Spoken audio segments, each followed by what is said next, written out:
Olá, queridos amigos do GEAL, Grupo Espírita André Luiz, muita paz a todos.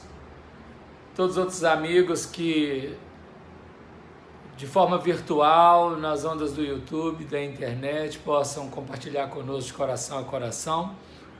Muita paz a todos. Estamos aqui nesse momento para refletirmos, conversarmos em torno do Evangelho, pensando, buscando encontrar um referencial que possa nos ajudar nesses dias de intimidade, de reflexão, de busca de projeto íntimo, de busca dentro da intimidade ao encontro com o eu real. Nós queremos trazer uma breve reflexão em torno do Evangelho de Lucas, que está no capítulo 22, a partir do versículo 7. Vou ler para a gente poder comentar. Chegou, porém, o dia dos pães ázimos, em que importava sacrificar a Páscoa. E mandou a Pedro e a João, dizendo: Ide, preparai-nos a Páscoa, para que a comamos. E eles lhe perguntaram: Onde queres que a preparemos? E ele lhes disse: Eis que, quando entrardes na cidade, encontrareis um homem levando um cântaro de água. Seguiu até a casa em que ele entrar. E direis ao pai de família da casa: O mestre te diz: Onde está o aposento em que hei de comer a Páscoa com os meus discípulos? Então ele vos mostrará um grande cenáculo mobiliado. Aí fazei preparativos. E indo eles, acharam como lhes havia sido dito, e prepararam a Páscoa. Olha que ponto interessante. Nós estamos no momento que é a semana que o hebreu comemora o grande êxodo, a grande saída, a grande libertação do Egito. Egito é terra da escravidão, terra da dominação, terra do cão. O hebreu é aquele que atravessa o rio, que quer atravessar o rio, que precisa de força para atravessar o rio, precisa de liderança. Israel é aquele que luta com Deus, que faz parceria com Deus. Então nós temos aqui um grande símbolo. A saída do hebreu do Egito representa uma libertação, uma travessia do rio, do mar, em busca de novos horizontes, a vivência no deserto, até a entrada definitiva na nova terra, da terra de Canaã, terra da promissão. Então, nós agora estamos, alguns milênios depois, no momento em que Jesus, algum tempo, 1.300 anos, que Jesus está celebrando a Páscoa dos judeus, mas que ele também vai vivenciar a própria Páscoa, a própria libertação, o próprio êxodo dele, deste mundo material, para o reino de Deus definitivo, plenamente. E aqui tem algumas questões muito importantes, porque os discípulos, Jesus manda os discípulos preparar o lugar para a Páscoa, ou seja, há uma indicativa que cada um de nós, como discípulos, precisamos preparar a Páscoa para que seja comida. Ou seja, todos nós precisamos libertar. Libertar de quê? Alguém pode perguntar. Libertar das nossas prisões, dos nossos vícios, daquilo que nos aprisiona em dadas circunstâncias. Então isso nós precisamos atentar. Essa libertação, essa Páscoa, essa passagem para uma nova fase, um novo plano, no ponto coletivo planetário, a entrada na regeneração. No plano do indivíduo, a capacidade de estar em regeneração. e, claramente, todos os vícios que nos aprisionam, todos os campos, que sejam eles quaisquer que sejam, que nos deixam limitados, com os pés travados, sem poder dar aquele voo livre. Então nós vamos aprender a libertarmos-nos, celebrar a nossa Páscoa, não é mesmo? E aí Jesus, ao recomendar aos discípulos, eles fazem uma pergunta importante. Onde queres que a preparemos? Onde é lugar? Quando é tempo? Mas lugar e tempo, dentro do Evangelho, eles vão se confundir numa expressão chamada consciência. O lugar e o tempo, eles mudam. Consciência é a permanência da criatura que conecta com a lei divina. Mas é preciso materializar a lição para que ela, materializada, possa definir abrangência com maior repercussão. Então aqui nós temos onde queres que a preparemos. E aí Jesus vai dar uma orientação extremamente importante. E ele lhes disse, versículo 10: eis que quando entrardes na cidade, estrutura maior, né? Encontrareis um homem levando um cântaro de água. É um símbolo. Naquela ocasião, no Velho Testamento e no Novo Testamento, o hábito de carregar o cântaro d'água do poço até a casa era da mulher, não era do homem. Mas aqui tem uma indicativa. Para esta Páscoa do Senhor e as outras Páscoas, a nossa deve ser feita, conduzida por um homem que leva o cântaro. Se nós avaliarmos dentro sem entrarmos no mérito aqui, não estou entrando em horóscopo, mas no arquétipo da astrologia, o homem carregando o cântaro é o símbolo do aquário. E o que é que nós temos aprendido? Nós estamos entrando na era de aquário. A era de aquário, ela revela para nós o homem carregando o cântaro, ou seja, o homem, não só o homem de gênero, mas o ser humano fazendo as funções do sentimento no campo do feminino, em espírito e verdade, de forma correta. Porque antes era atribuído ao gênero feminino, agora ao gênero mulher, né? A mulher. Agora é definido a estrutura psíquica feminina, sentimento. O homem carregando o cântaro. A era de aquário propõe isso. É o campo em que a fé e a razão se unem num campo de sentimentos nobres diante da vida. Lá, aquele homem os levaria até uma casa, onde o pai de família, o dono da casa, iria apresentar o cenáculo.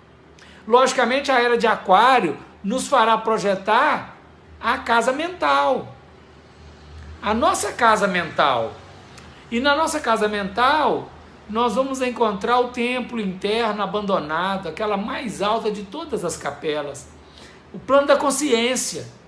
Este plano da intimidade da consciência, que será encontrado por nós em nossa intimidade nesta era de aquário, que é transição para a regeneração, lembrando que uma era dura 2.333 anos aproximadamente, né? 2.300 anos, está arredondando. Nessa era, nós teremos ao término da expiação e prova, toda a regeneração e o início de mundo feliz. Ou seja, são 2 milênios importantíssimos. O da era de aquário, nós estamos concluindo a era do peixes e abrindo a era do aquário. Então, nesta era de aquário, nós teremos esse grande movimento de autodescoberta, de encontrarmos na nossa casa o cenáculo interno mobiliado, onde o Senhor Jesus pode celebrar a Páscoa com seus discípulos, onde nós, nos tornando discípulos, apóstolos, podemos de fato, verdadeiramente, de comum acordo, em comunhão, entrarmos em relação com o Senhor Jesus e celebrar esta Páscoa e fazer a grande passagem para o plano da regeneração, a libertação das expiações e provas e a vinculação à liberdade, ao poder ir e vir de forma saudável, plena, porque sem amarras com o vício, sem amarras com a retaguarda, sem amarras com aquelas indiciocracias viciosas de outrora, o misoneísmo antigo, mas sim agora vinculando em atitude nova. E eles foram e encontraram o aposento, como foi dito, e prepararam o lugar. Então ele está dizendo para nós o seguinte: olha, nós quando saímos do Egito, vamos fazer uma pequena digressão para entender. O Egito vivia na era do touro. Durante 2000 anos, a regência do touro, né? E neste período o povo hebreu ficou escravo, num período pequeno, né, de 400 anos desse período, ficou escravo no Egito, na era do touro. Era preciso libertar. Como símbolo, era necessário entrar na era do cordeiro, do Áries. Então fizeram a primeira Páscoa celebrando, né, a Páscoa com aquela morte do cordeiro, para que desse início à era do cordeiro. Entrou na era do cordeiro, está concluindo a era do touro, simbolicamente, quando Moisés quebra o bezerro de ouro feito pelos hebreus no deserto, enquanto Moisés estava no alto da montanha recebendo de Deus os mandamentos, as leis. Era o término da era do touro, completamente término. Já havia começado a era do cordeiro, mas não tinha concluído a era do touro. É que é sempre um movimento de interseção. O conjunto A está acabando, o conjunto B já começou. E assim, 2000 anos de história da era do cordeiro. Ela vai movimentar. Cada era tem o seu sentido, né? Cada era tem o seu significado. Na era do cordeiro, quando ela está para acabar, Jesus vem à terra, concluir a era do cordeiro e inaugurar a era do peixes. Ele inaugura a era do peixes com as pescas maravilhosas, com os discípulos sendo chamados a serem pescadores de homens, de almas. E a pesca maravilhosa inaugura um ciclo de 2000 e poucos anos da era do peixes. E ela conclui a era do cordeiro, a era do Áries, é concluída com a morte do próprio Jesus na cruz, como um cordeiro que se imola em favor do coletivo. Inaugurada a era do peixes, com as pescas maravilhosas, ela vem e ela vai vigorando até 2057. Teremos elementos importantes a definirem o término da era de peixes. Nada obstante, já começou a era do aquário. Por volta da década de 60, 70, começa a era do aquário. A era do aquário, o que ela faz? Vamos trabalhar essas duas, para não recuarmos demais e ficar muito perto para nosso entendimento. Na era do peixes, a era do peixe é uma era de polaridade. No arquétipo são dois peixes, um para frente e outro para trás. Um representa a fé, o outro representa a razão. O peixes, ele está em todas as bases. Se a gente pegar toda a estrutura humana, o peixe está lá no pé. O que acontece? O peixe representa uma dicotomia, uma separação. Cada grupo do seu lado. Então o grupo da fé, uma fé cega. O grupo da razão, uma razão cega. E aí os dois grupos estão em divórcio, em guerra, em conflito, sem haver entendimento, sem haver uma aproximação. Então nós começamos com a fé e culminamos com a razão. Começa com a fé que fica cega e culmina com a razão que dobra nela mesma e fica também cega. Essa é a característica da era do peixes. Dentre todos os outros elementos que pudermos pensar, a característica essencial é, de um lado, a religião, do outro lado, a ciência. A proposta da era de Aquário, que é o homem carregando o cântaro, que é o sentimento sendo inserido na sociedade pelo homem a trabalhar o coletivo, né? É o campo da espiritualidade, não é mais de religião, não é mais de ciência, é de espiritualidade. Então essa convergência, ela anuncia a entrada como uma aliança entre a fé e a ciência. Então a gente vai ver nesses movimentos a partir da década de 60, né, um grande grupo de jovens e de vários outros personagens apresentando esta coisa nova, quebra de paradigmas, de preconceitos, de dogmas, abertura de mente para visualizar. Fica confuso, porque o peixe ainda está em jogo e o outro está só começando, então ele começa confuso, não é? É o cenáculo que está lá preparado, mobiliado, e é ali que nós temos que preparar a Páscoa. É naquele tempo que prepara a Páscoa. É aí nós começamos a ver, não é, um questionamento do dogmatismo religioso, um questionamento do dogmatismo científico, buscando aproximações, convergência, e aí nós vamos vendo em nossa própria intimidade, quando nós conseguimos harmonizando a fé raciocinada, a fé que consegue discutir com a lógica, com a razão, com o bom senso em todas as épocas da humanidade. Isto é o elemento que define a era do Aquário, que é o homem carregando o cântaro, que é o grande preparatório para a Páscoa.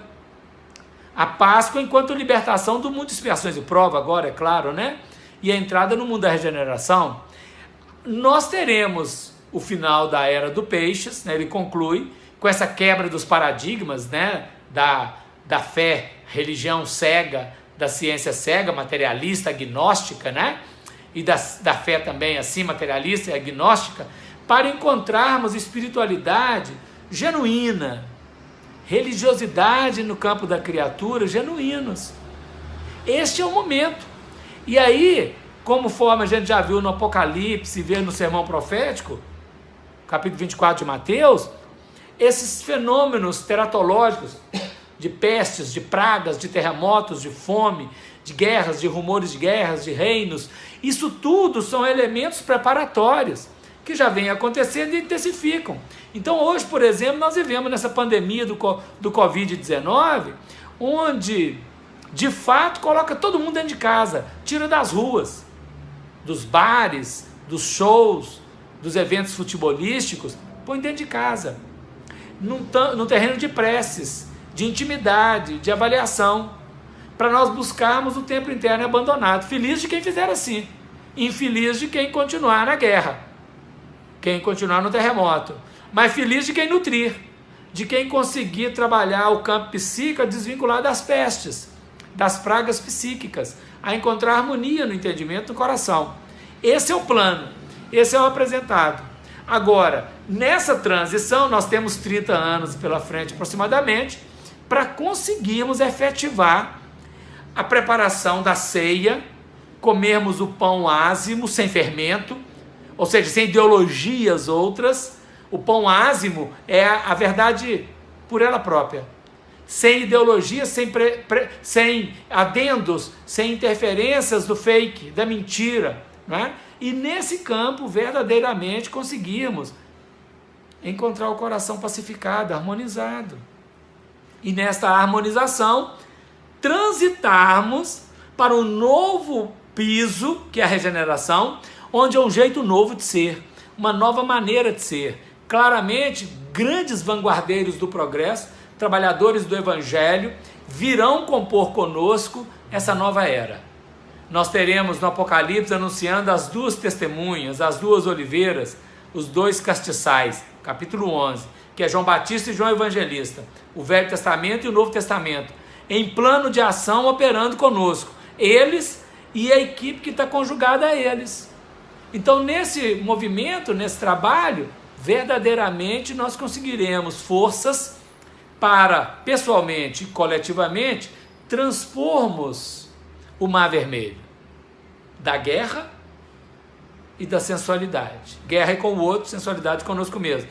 E essa travessia conduzida pela lei divina por aquele que é tirado do rio. Moisés é aquele que é tirado do rio, que tem capacidade de superação, já superou e tem a capacidade de nos ajudar a superar. Nós iremos para um novo ciclo, para celebrar a libertação nossa, a nutrição verdadeira, sem adendos, sem fermento, o pão puro, o pão ázimo, sem fermento, certo? E essa nutrição de coração com coração, iluminação, saúde, espirituais.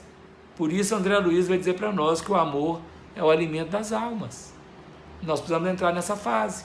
O homem carregando o cântaro representa a fonte inestancável do sentimento a nutrir verdadeiramente os corações. Pensemos nisso, amigos. Pensemos nisso, irmãos. E prossigamos com muita fé, com muita determinação. Que Deus abençoe cada um na nova jornada, na atual e na nova. Desta atual que compõe a nova. Feliz Páscoa, feliz passagem, feliz êxito, feliz tudo. Deus conosco sempre. Muita luz e muita paz. Até breve.